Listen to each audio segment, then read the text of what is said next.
Hello everyone, welcome back to TOL Talk of Life podcast. This is your host with the most, Dooley, and today I have another guest, Felix. What's up, man? Yes, I'm good. Good? Yes, my hips are hurting though, but I'm good. What have you been doing? Exercising. I have a fucked up hip. I need to exercise my hip, otherwise I will have a huge what pain. happened? Oh, I got run over by a car. When? When I was 4. Yes. I can't even curse much. Damn. Yeah. Can you explain how it went, if you remember? Well, I can start with it was the worst day of my dad's life. He was driving the car. He couldn't see me. Oh, so he was the one who hit you? Yeah, he was the one driving the car that hit me. Because he was like, I was going to my mother's car when we were going to daycare. Yeah. And I went behind his car and He was reversing? He's gonna go in reverse, and I'm, as a stupid child, just went, oh look, a nice rock, and I bent down and he hit me. And when he heard the bump, it's like, we don't have a speed bump here. No, he was like, what was that? He didn't think of it. My mom comes running behind and was like, no, other way. And then he turned, so he was like, okay, driving forward, and hit me again. Oh my god! Yeah, that's what was going. I didn't want to say, but that's what. Yeah, he was like, he didn't know anything. He didn't know that he had that, and my mom didn't see that I was on the other side of the car. Yeah, exactly. Because if you're in that situation and you feel like you've run, or if someone is telling you something, your first thing is not to look where they are. You know, it's like, well, okay, where do I go? Forward, back, and you panic. Like, okay, well, and everyone was like in a hurry because we had overslept or something, or me and my brother didn't really want to cooperate that morning or something. So everyone was like in a hurry. So no one's brain was like in the right headspace. And this is the way to start a podcast. Now you know why if I'm, how do you say, when I'm walking weird? Yeah. If I'm walking weird, sometimes that means like it hurts in my hip, but it's fine. It's fine. I'm sorry to hear that, man. And how old are you now? I'm 27. 27. Damn. So you've been hurt for a long time. So how does the pain come and go? Does it, increase, decrease? It's a lot of stuff that is included in this equation. It's how I walk, what kind of shoes am I wearing, how is the layer, how is the ground, is it soft, is it hard? Wow. So it's a lot of stuff that can if I have walked a lot one day, then maybe I don't have that much energy or my hip won't. Yeah, I don't know how to say it, but it's a lot of stuff that goes into it. So I need to. It's a lot of things I need to think about. Like I remember at my job, I was walking around with huge pain, and then suddenly I bought new shoes, and then just like magic, it just disappeared. Yeah, the pain just disappeared in one day. So okay, I'm trying to understand this. Like, are you used to? Like in a situation where now it's, for example, it's snowy outside. Like you have shoes exactly for that. Are you equipped back at home for the scenarios? Like no, not. I don't really have like 100 pairs of shoes like for every weather ever possible. No, that's not how it is. I mean, that would be fun too, right?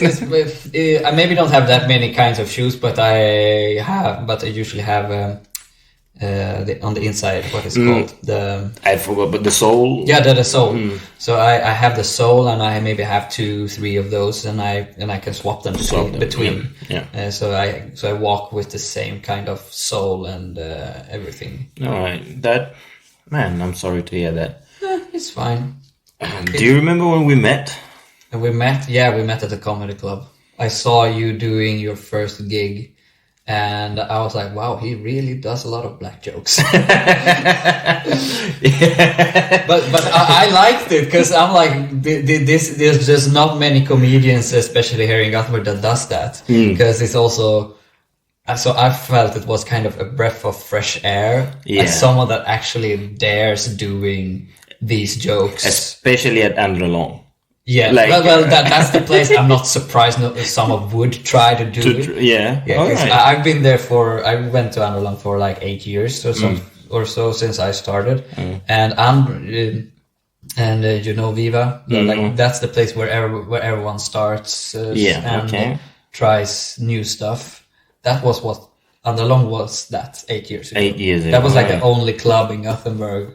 So is Andalong the oldest in Göteborg? It's it's the oldest club, and it's the biggest, I would say. Yeah, I that one I can tell. Like when I go there, the setup itself, it looks like a show, not only an open mic place. You know, it feels like a show. It has evolved into it. Like I know Philip has been like, before he used like a website that anyone could sign up.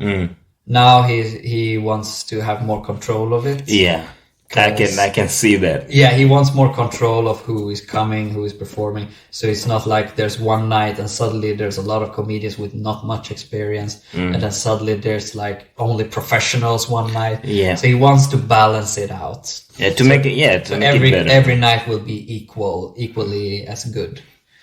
And I think that's... Shout out to Philip, man. Yeah, shout out to Philip. He's a nice guy, I remember. He's done a lot for this community. Yeah, that's for the comedians. I can tell that, because I remember the first time I went there, and trust me, I don't know anything about comedy other than watching comedy. I love watching comedy. I know some of comedians, but mostly Americans.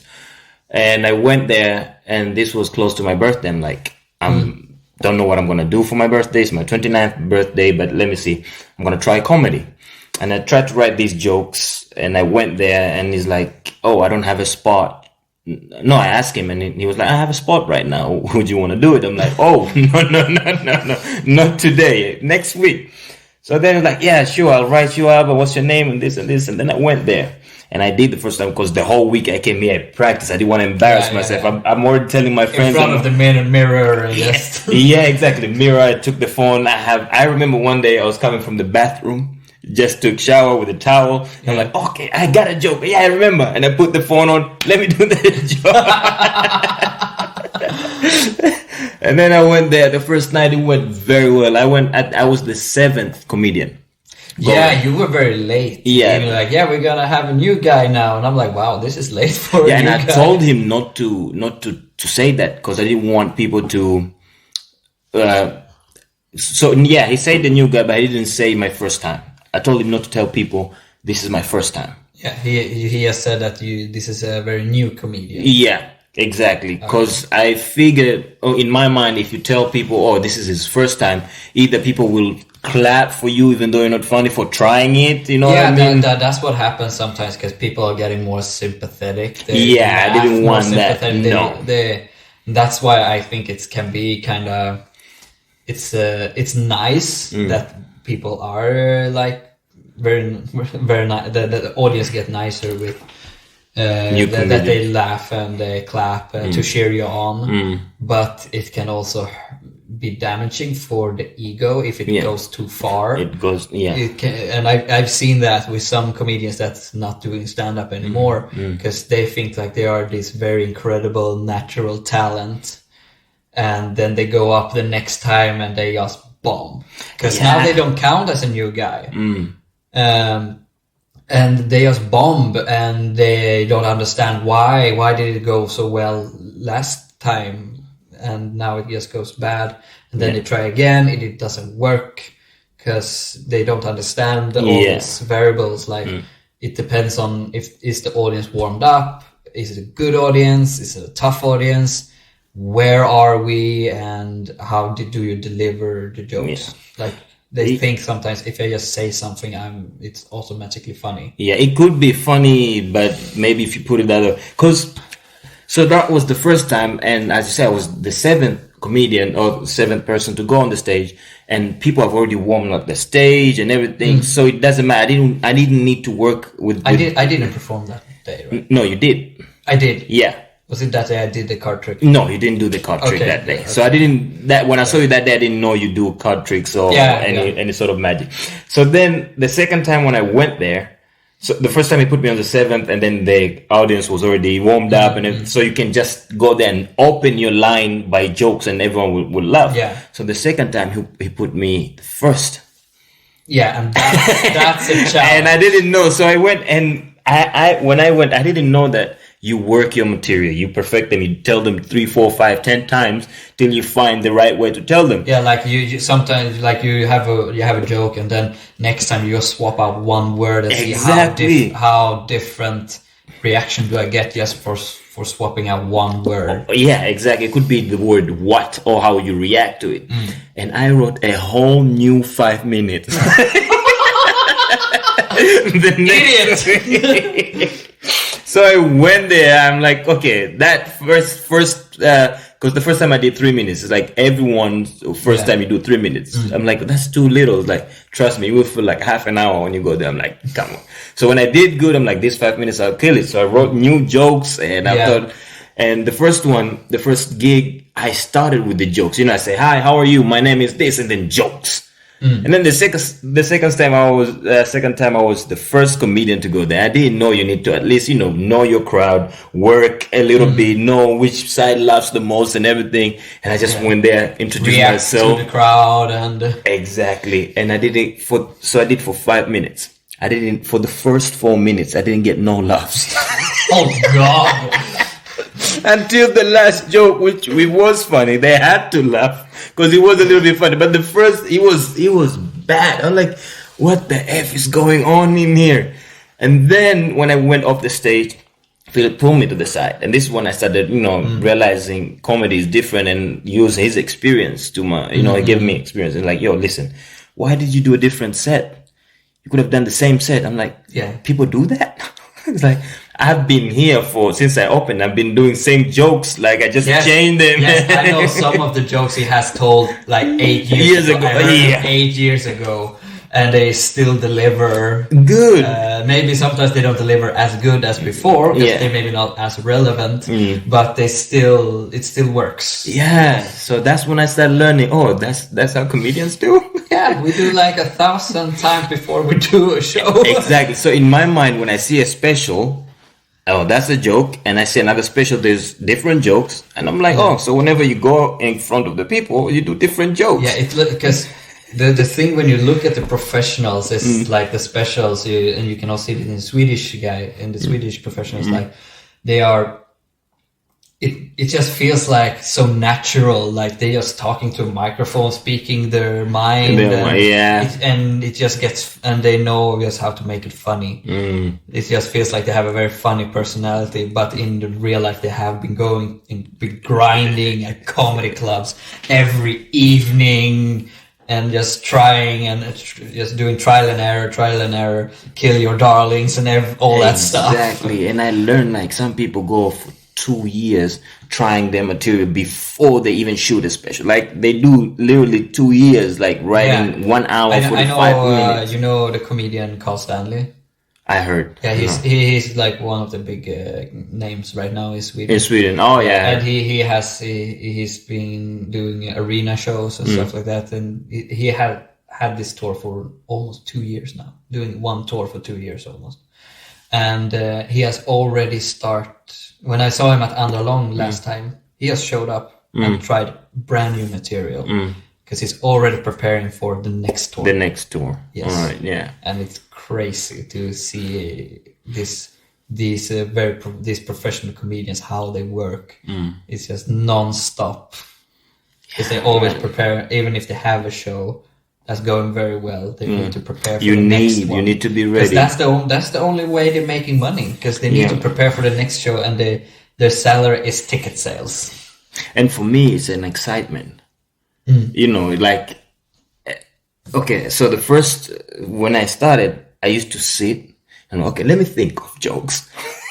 2 hours later, one line, and the joke is horrible. I'm like, what am I doing? This may be not for me. And then I'm somewhere at work and just go, and then I listen to music. I hear this could be funny. Yeah. Wait, where's the pen? Paper. I don't have it now. I record it on the phone. Like, you should do this, you should do this.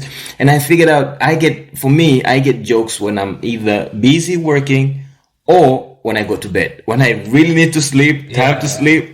And I'm sleeping. I remember one day I was just laughing while I was sleeping. My son woke up like, Dad, what's wrong? I'm like, no, it's funny. What's funny? I'm like, never mind, I'll tell you. Dad is going to the asylum tomorrow. Oh man. What was? But yeah, that's also how it's for me. Like I can't really stop how my brain works when it comes to when I try to think in a comedic manner. It's like I could just go around my everyday life, and suddenly I can just something that is completely nothing, and then I just start thinking, how can I make this into a joke? How can I make a routine out of this moment or this situation? And it's very weird, like after you had a bad argument with your girlfriend, and then you're like, how can I make this into a joke? Because I need to talk to someone about this. Because sometimes stand-up is like therapy. For some people, it is therapy. They just go up, speak their minds, and making jokes about some stuff they just keep inside them, and they just feel much better afterwards. Yeah. One thing that also fascinates me with jokes, I would write on a format that I thought of it, and I know this is the punchline, and then I would go there and I'll deliver the punchline. I'll get maybe a few laughs, and then I will either react to something or say something like, just say huh, and then people will laugh more than everything that I wrote. So like, reaction. Yeah, so like the last time I went there, I say something about being white and being rich and and stuff like that, and then I've said all my jokes and it didn't go well, and I see people looking at me, and then I just say, hey, look at you rich white people, and then everybody start laughing. And that line I never thought of, but while I was standing right there, that line came, and then that became a punchline, and I'm using that now. So with you, like, how sometimes does punchline comes to you, or how do you deliver your punchlines? Or how I come up with punchlines. Yeah, like how do you create them? How do you think, and what's the process? It's very different.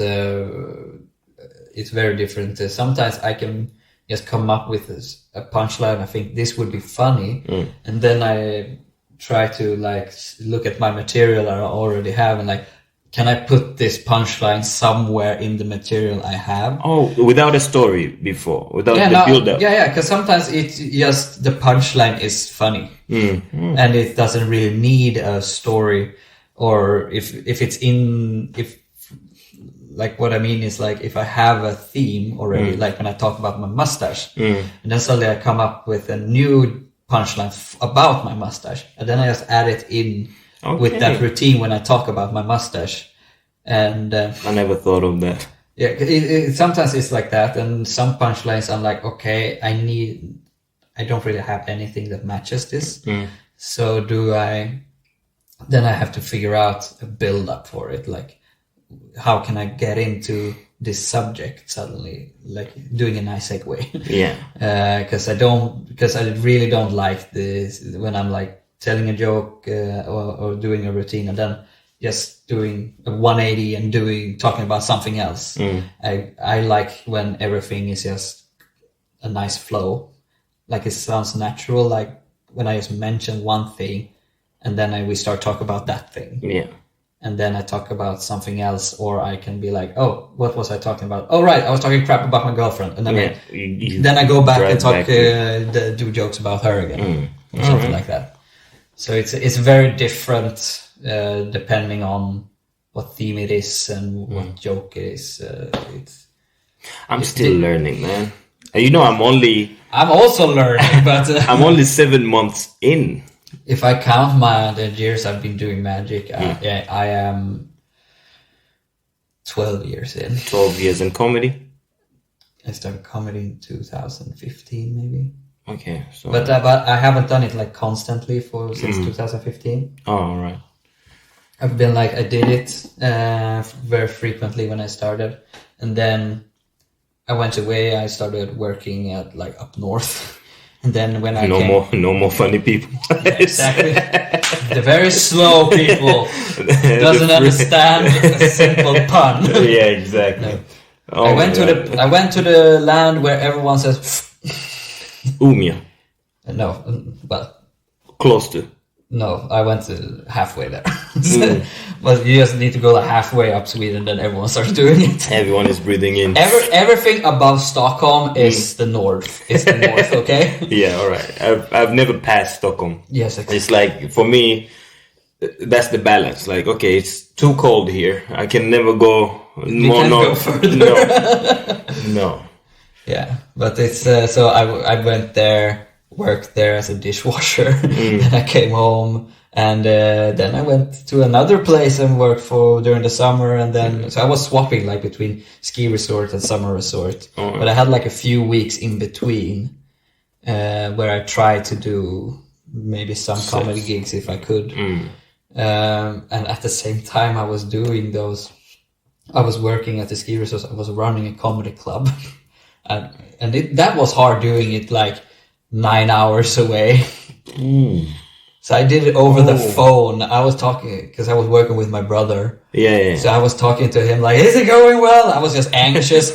Were you also doing while I was scrubbing dishes? Like, how is it going? Damn. Is everyone there? No one is late. Everyone got paid. That could have been work. So I mean, hard to deal with that. Damn. How long did it take for you to think that you're getting better or you're enjoying it? Did I enjoy it? Do you enjoy it? Maybe I should ask you that. I enjoy it. Because I see one of the people that on the stage that feels free. Like I've been now I'm only 7 months in, but I've been trying to go there a lot. Whenever I get the gig, I'm bothering people like, "Can you put me in?" And some people are like, "You've been here last week." I'm like, "I know, I need to practice." But whenever I see you, you are one of the most people who are relaxed. You, Philip, when he comes out, like one day I'm saying, "Why are you not nervous?" Like, man, I would like to be nervous, but it feels, the way he is. You just are used to it. Yeah. Well, it maybe not. I am actually nervous, but it's more like I have learned how to handle pressure. How to handle pressure and the nervous and how do I direct that energy? Because someone told me like many years ago when I did magic, because I was shaking a lot with my hands, and I remember it so well when I went up and did my first competition. My hands were shaking like so much backstage. Then I got up on stage and I was like, "Fuck, I'm gonna do so much with cards." And shaking is not good for me. Yeah. So I go up on stage and I was so focusing on not shaking my hands to make my hands not shaking. So, but then suddenly my legs started shaking instead. So it's like, and then someone told me after that you're dancing like James Brown. No, but the white men dancing like James. I'm sorry, yeah. Continue. James White, maybe, I don't know. James White. But I don't know if it was a magician or it was a theater guy I met that said like the feeling you get when you are nervous, it's energy, and you need to direct that energy to something else. That's why your body is shaking, because you're getting adrenaline, and you start shaking, and you start shaking because your body don't know what to do with that energy. Yeah, I will agree with that, because when I'm nervous and when I'm excited, I do the same things. It's a very fine line between nervous and excitement. It's pretty much the same thing, which I can kind of feel like it kind of backfired on me, because I don't really get too excited about stuff, because I just know how to like take that feeling and that energy, just press it down and put it somewhere else. And then when I'm on stage, that's why sometimes I start a routine where I just start yelling. Yeah. Because then I just get all that extra energy out. You want to hear my process? If I get excited, I get happy news and everything, I will go somewhere alone. I'll do like a flip, like a backflip, or push-ups or anything. Yeah. And I remember the third time I was at Underlong, I was so nervous. You just went outside and instead I did 5 backflips. 5 backflips. It's on the street. 1, 2, and then stop. Okay, another one. 1, 2, and I was getting a little bit tired because I didn't warm up, and then I did another one. There was a lady just. What is it? Lost his mind. And then I went on the stage that day, and I told Philip's girlfriend to play a song that I started breakdancing. Like the first time I said breakdance, I listened to that Madcon begging. Yeah. That one, like, play that one. And then as soon as she started playing, I did a backflip on the stage. On the stage. And I saw Philip was like, he was afraid. And then when I finished the set, he was like, "Don't do that again." I'm like, no. I do this, like, other than... When I'm nervous, yeah. I do this. Well, that's a very weird thing to do when you're nervous. Just start doing flips and shit. Yeah, you have to sometimes to let out the air a little bit. Yeah, you just need to get rid of the energy somehow. And I can say, like... because now it's on TV. When I did the Sweden's Got Talent. Yeah, that's what I was gonna ask you. Yeah. Fucking worst day of my life. Okay. No, it's not like the whole experience was bad or anything, but it's like there's so much emotion going on, and you're so nervous. It's completely different because now it's cameras. It's gonna be on TV. Don't do anything stupid because they can show it on TV, and you don't want to look like a fool and all that stuff. So it's a lot of emotions, and it's a lot of and I'm super nervous. I've never been so nervous on going on stage before. Yeah, because this is a different since like 10 audience. years ago when I went up and competed for the first time. It's the closest thing I can imagine. Yeah, because for example in stand-up is like, people are watching and not so many are recording. So even if you bomb, you fail, it's gonna be there. The next week is gonna be different. But this is big stage on TV, on YouTube. And I signed a contract that they are allowed to do what they want with what they have recorded. So they can make me look like a fool. They can make me look amazing. Exactly. I have no power in any of that. Wow. So it was very scary.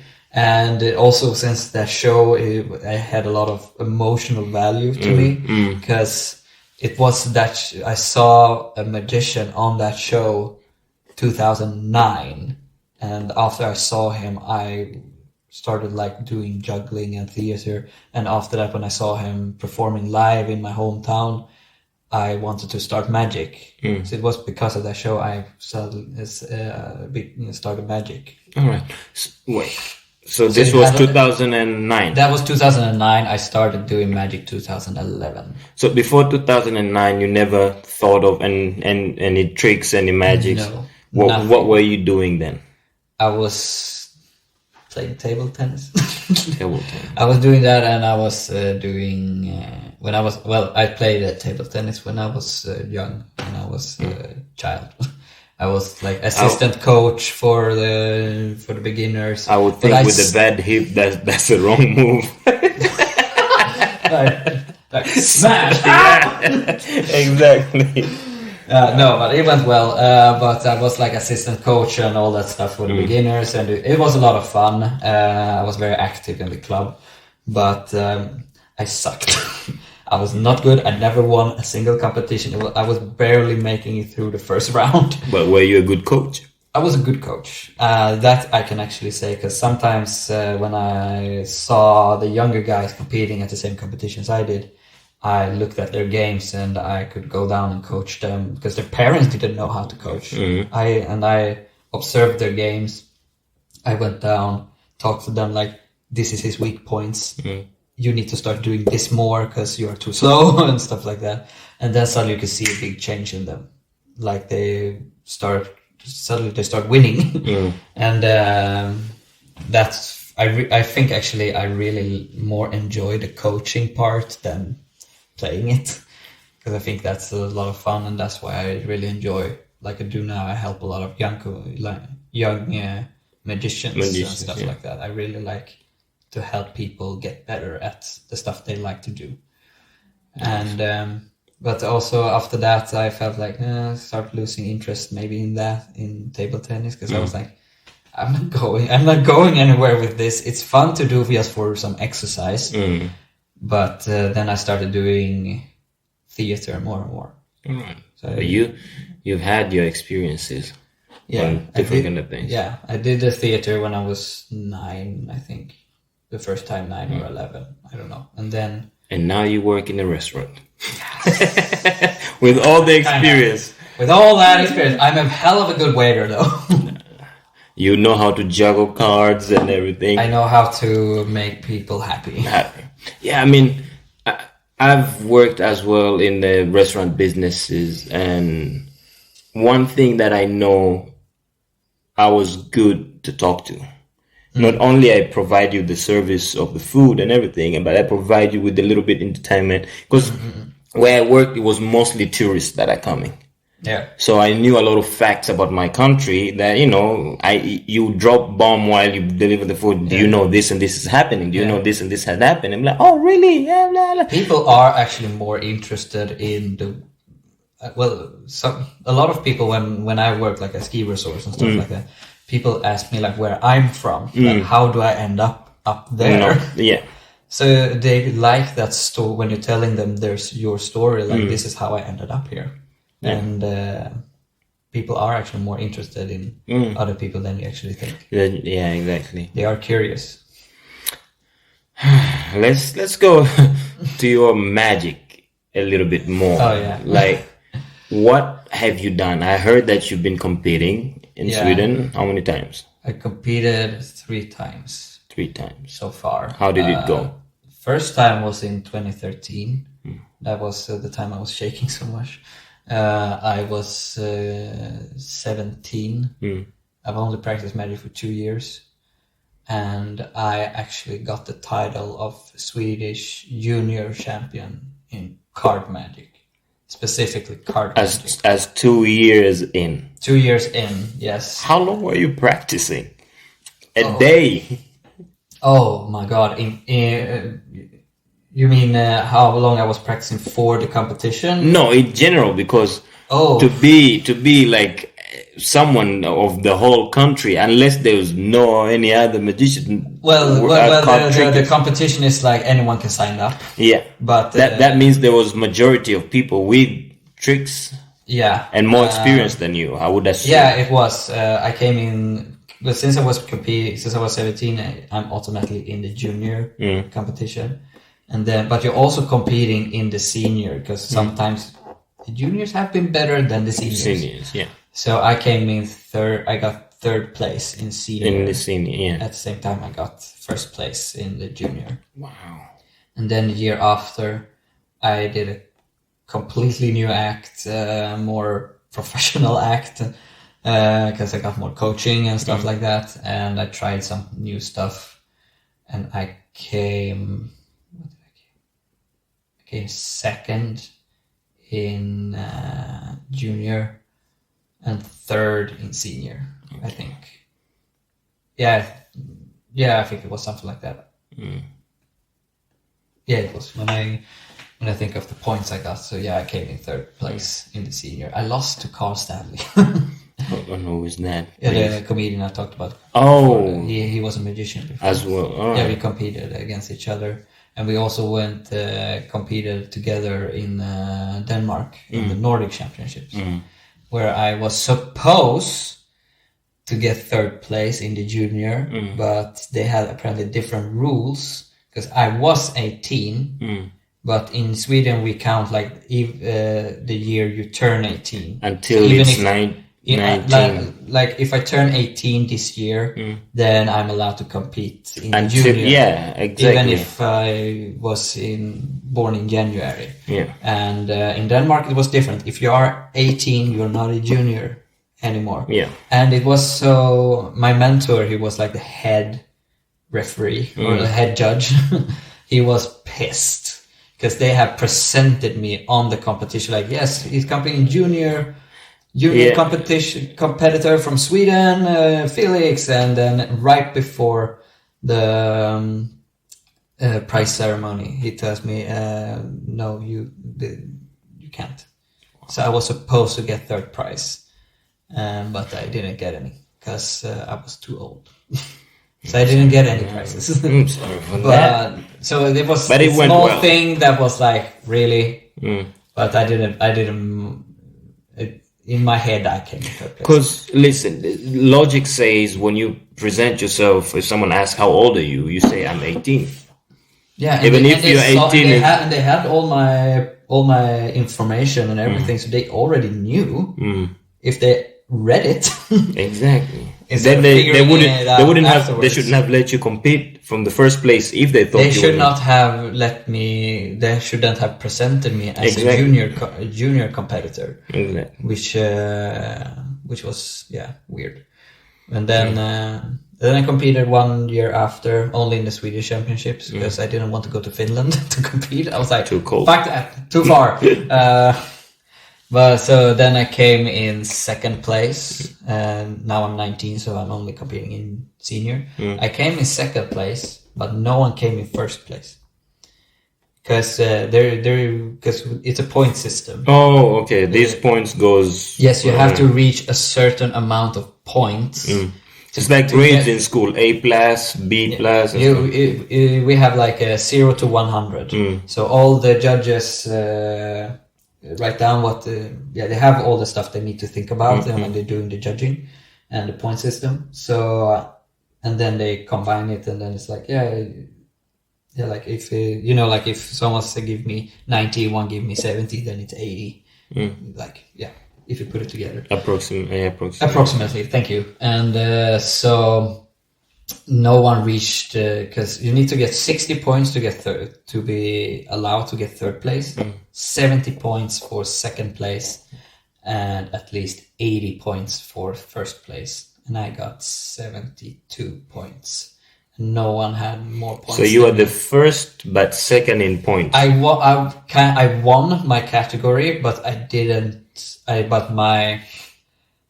didn't have the point to get the title. The title of being allowed to be called. Let me put this in the marathon situation. So it's like you're running a marathon without Usain Bolt. All right, and it's just a bunch of white people. You might become first, but not beat his time. Kinda, maybe.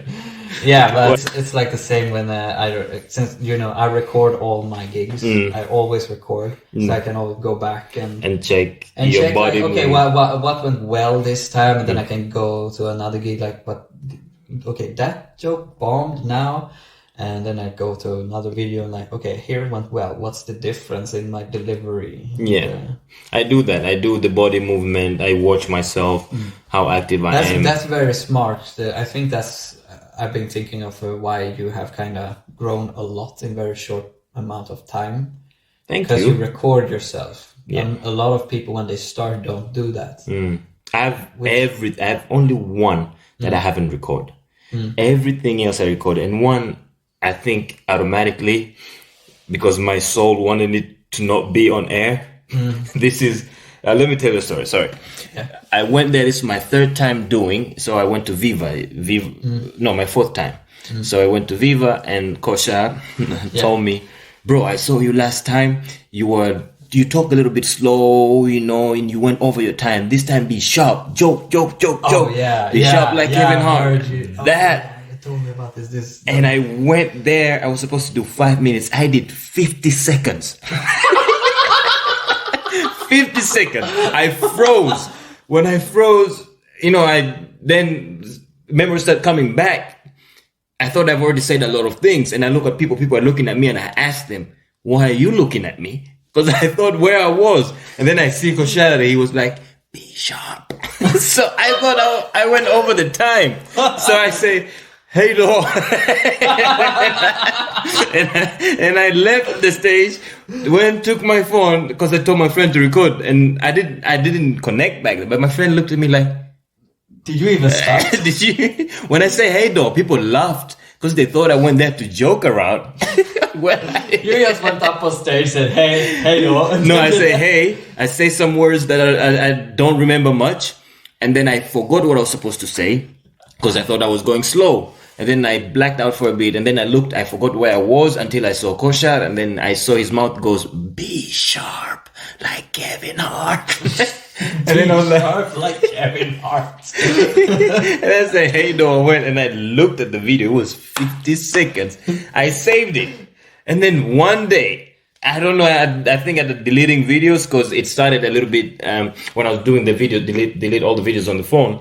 I think it was dark because when she started recording, she put maybe her hand over it. So I didn't know. No, so I deleted it. Oh no. And then usually when I delete and I go to all the deleted and delete that. Yeah. So one day I was looking, I'm like, where's that bomb? Like that could have been very nice to put it, but I don't have the evidence. Like put up on like social media, like this is my shortest gig I ever done. Exactly. And then I told that story twice before he heard it. Kosha. And then the third time he heard it and you told it on stage. On stage. And he started laughing. Like only Kusha can. Exactly. And then when I went off the stage, he always laughs when no one else is laughing. Exactly. When I was done, I finished and I go towards him. He ran away. He went to the kitchen. He was laughing so much. Then he came back where all the comedians is like, yo, bro, now you're better. You used to be garbage. Now you're better. I'm like, yeah, you give me advice. It wasn't a bad advice, but it was like, damn it. That compared me to Kevin Hart level, like my phone. But I understand the thing of that it says like be sharp, like more like bang bang joke. But you know, Costa, how he speaks. Yeah, but I would also say like you don't need, because for example, I try to slow down because I am very bang bang bang bang bang, especially when I know like okay, they have given me 7 minutes. Yeah. Okay, and I want to try these jokes and this material. But I also have this card trick that's going to take 15 minutes. Yeah. So it depends also how if you interact with crowd. The crowd work, and that's the horror. So that sometimes I can be like bam, bam, bam, bam, bam, just very quick. But at some gigs I try to slow down, and I feel like I deliver the jokes better if I actually slow them down, which is something I was thinking of. At Underlong last time when you performed, like you have, I think I told you this afterwards, that you have it's very easy to follow your jokes. Yeah, I was going to tell you that. You are very clear. It's very understandable. You don't use too many unnecessary words. You have a very nice pace. Thank you. And it fits your personality too, that you take that. I can't really see you go like try to be Kevin Hart. That's not you. Exactly. So I found myself as a storyteller. Yes, you are a storyteller. Joke. I want you to be invested on the story and then just give you like a shocking moment. Yes, exactly. That's what. And that works perfectly for you. And sometimes since you're like very into the story and you're very calm voice. Sometimes I think you're high. And I'm the least. I'm like, is he high or is he? What the hell is this material coming from? I have no idea. Yeah, I try to go fast because listen, I don't know my style yet. But what I was comfortable is me talking because I feel like I have most of my jokes comes from my personal stories. So if I just do punchlines and you don't hear the story, it won't be funny. Yeah. If I say, hey, I once tasted a sperm. Yeah. You will want to know why, how it came. Okay. Why? Well, that's a very good way of starting a story. Exactly. Because like you pretty much start with a punchline. With the punchline. You start with what is going to come in the end. Then you can tell the story and people will just sit there and wait until you tell them why did you taste the sperm? Exactly. So with a lot of what I'm saying now is still like I have a lot on my experiences, how I grew up, and I feel like I have a lot of stories and I need to tell them, and that's why maybe my style has come into storytelling and then punchline here and here. But I've tried sometimes to go fast, and every time I go fast, I forget words that I look on the phone when I record. I'm like, dang, these are the most important words. Why am I forgetting these? So I need to find the balance, and I'm trying acting more. I think if you've seen my last my last gig at Underlong, I was acting more, and I was acting about white women in Africa and stuff like that. I'm trying to act. That's the part I'm lacking, and I would love to have, because I have a lot of stories where I have to act 2-3 people on the stage, and I'm very uncomfortable. Like switching voices, switching characters. I tried once, and then I did the same character on both too, and that was bad. So I'm still learning. Yeah. Well, it's something that I was thinking of. The same thing with like when you pretty much tell the punch in the beginning. It's the same with, because that builds up an excitement, because people will stay and know, they want to know, and that's a very good thing to grab the audience, which is a technique that street performers, street magicians do a lot, which is very fascinating when they say it so multiple times during their show on the street, where like, okay, if you want to see the levitating card, yes, but before we come to the card, so then they just start doing something else. Like, you still want to know about the levitating card? They make you excited. Yeah, like they make you wait. He reminds you of this exciting thing over and over again, and then it's just the biggest disappointment ever, which is hilarious. When he's doing all this stuff that's just building up to this thing, and he was like, okay, look, here's the levitating card, and then you have like a child in a corner like, but it's on the wand. So it's like he has that wand in his armpit, just put the card and like, it's a levitating card. And some child yells at him, and he goes like, I know it's on the wand. And I was like, yes, and that's the levitating card. And people are like, wait, we waited half an hour. We waited 15 minutes for that. Yeah, I've actually learned that. Usually when I started, I would do, if I do today a bad gig, the next day I will do good. Yeah. So that I've also had that experience. And then this time I hit 3 days of bad. It wasn't worse, but it was like, it's not what I wanted. I wanted. You start to get blinded. Yeah. That's of what means that it was good and bad. Yeah, exactly. And that can be hard. That is very hard sometimes. Like, was it like for you on stage? It could feel like bad. Then you look at the recording, and it was like, wow, people were laughing that much. Either they were laughing, or I look also, because whoever records me, like, I want you to record the people as well. I see the reaction, and I saw one guy just drank the water and then just went like this once. And I was like, oh man, really, I made that guy sad. So I came up with, I think you've seen it, I would write topics, headlines, punchlines, and then I'll make people read them.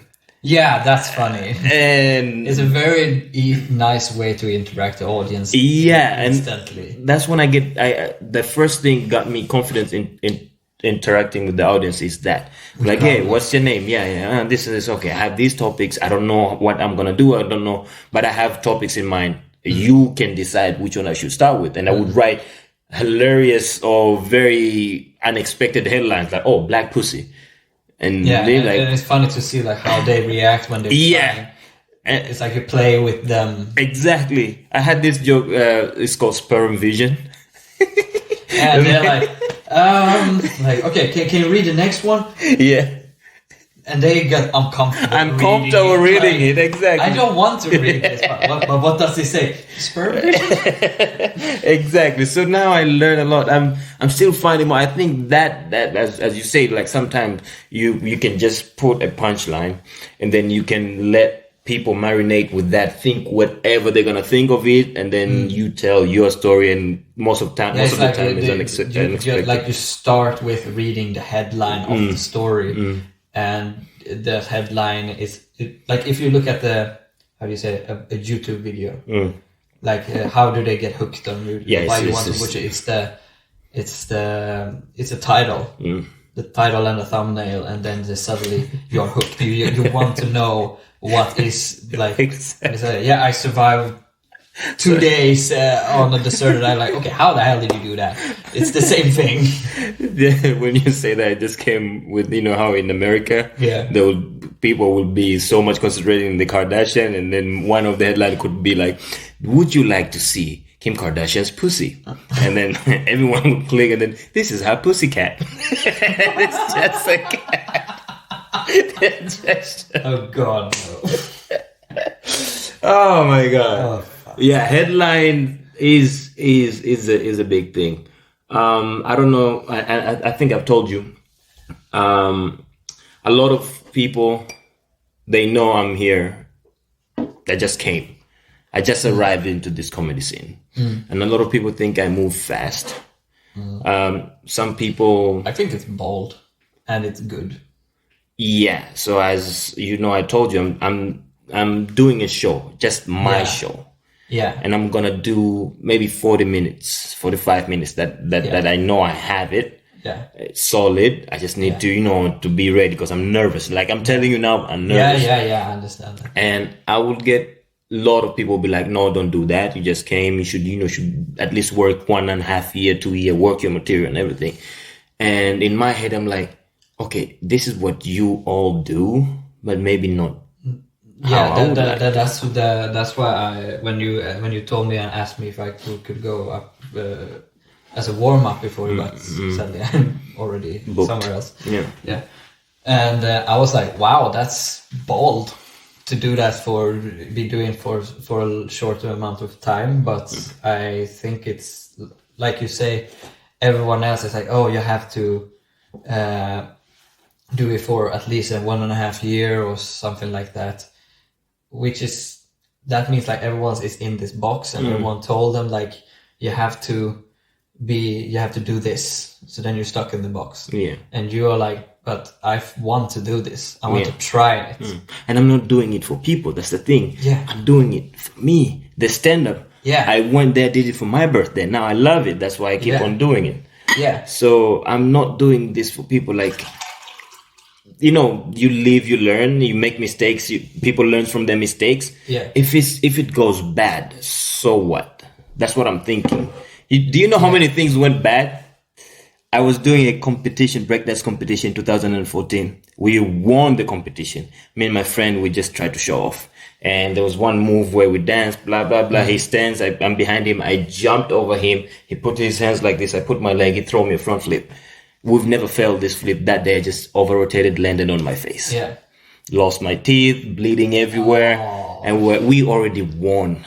Like, why are we showing off? Like, for me... Why are you getting cocky? Yeah.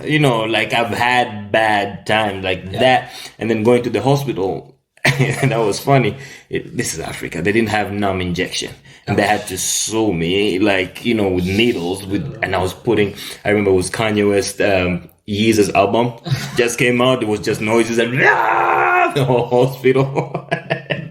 For me, I've gone through a lot. And I would like to ask you also, like, have you been traveling out of Schengen, out of Scandinavian countries, Europe, and outside, like maybe Asia or Africa? No, I haven't traveled outside of Europe. Last time I traveled was I went to England last week. But then I didn't leave the Heathrow.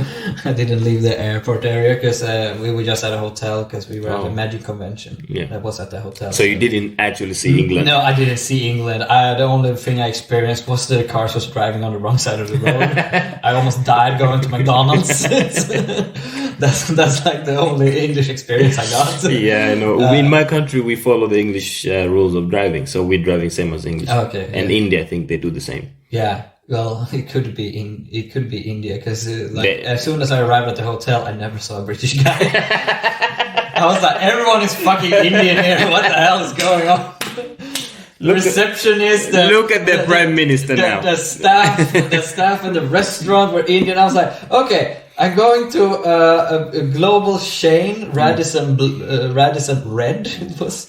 And the first guy that meets me is I was like, oh, he has. Welcome to England. No. He was white. He was the only white guy I saw there. Yeah, he was white, and he started talking. He was like, yes, the reception is over there. And I was like, oh, he's British. No, wait a minute. And then I started listening more. I think you're Canadian or French. I don't know. Wow. You don't sound like pure British in your accent. Then I go to reception. I just see Indians. And then we go to the restaurant. It's like, okay, you have steak, you have burger, you have pizza, and they're Indians making food. I'm like, this makes no sense at all. It makes sense to me, because there was a time in the history when you go to India, you only see some places you see white people. Now they're taking back. They're coming back. They're taking back the empire. Exactly. That's what we say. The Indian strikes back.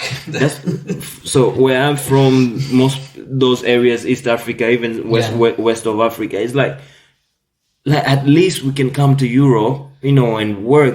Stop complaining. Like your countries, I'm saying about the European countries, have took so much, still taking from African countries. Yeah. And we're coming here just to find a job. And these jobs will be like cleaning toilets, and you're complaining. Yeah. You're taking diamonds and lands and all the minerals and cobalt in Congo. Like, just let us come here and work and treat us well and everything. Yeah, I asked you that about traveling, because for me, I haven't traveled a lot in Europe, but I've been to Germany, Spain, Budapest. When I grew up, we went Hungary. A few times to Spain, because I have my mother's aunt and her husband had an apartment and a boat. Somewhere at the beach, I bet. Yeah, it was.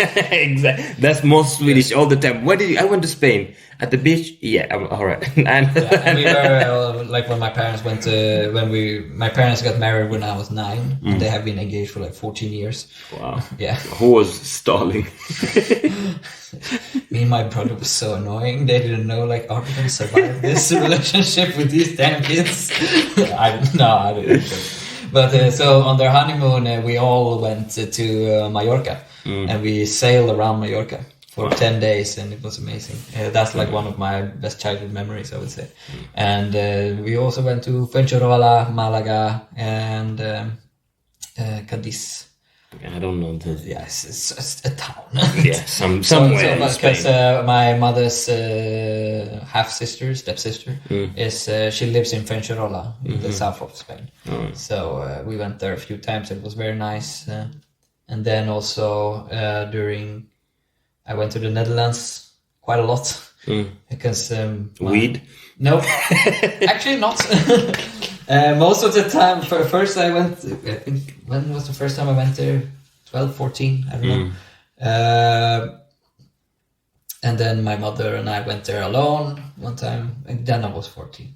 And because my mother's aunt and her cousin lived in Netherlands and speak Dutch fluently. I've been in Berlin with my family. But then when I started traveling, I love Berlin. It's very nice. Yeah, and it doesn't seem like other cities. Like if you come to Scandinavian, they want it to be perfect. But Berlin is like artwork everywhere. Yeah, I love it. It's so fun. And but most of the time when I've traveled alone, I've been going mostly to music festivals. I've been to 4, 5. How do I count this? 5 outdoor festivals in the Netherlands. Wow. And I've been to Tomorrowland Winter Edition, which was in the French Alps. I did it last year, actually, almost a year ago. Yeah. Which was like, they booked the whole ski resort. So for 7 days, it was just skiing and music festival. Wow, that sounds amazing. It was so cool. That sounds white. I should say that. It was very white. It was, everything is white, from people to snow. From people to the ground. So it does. I've been going there, and we stopped in some French cities because we were driving, so we took a few stops on the way. And so I've seen a lot, I think, but and then I also travel a lot inside of Sweden, like going to Sweden is beautiful. Yeah, especially when you go north. It took me 7 years to realize Sweden is beautiful.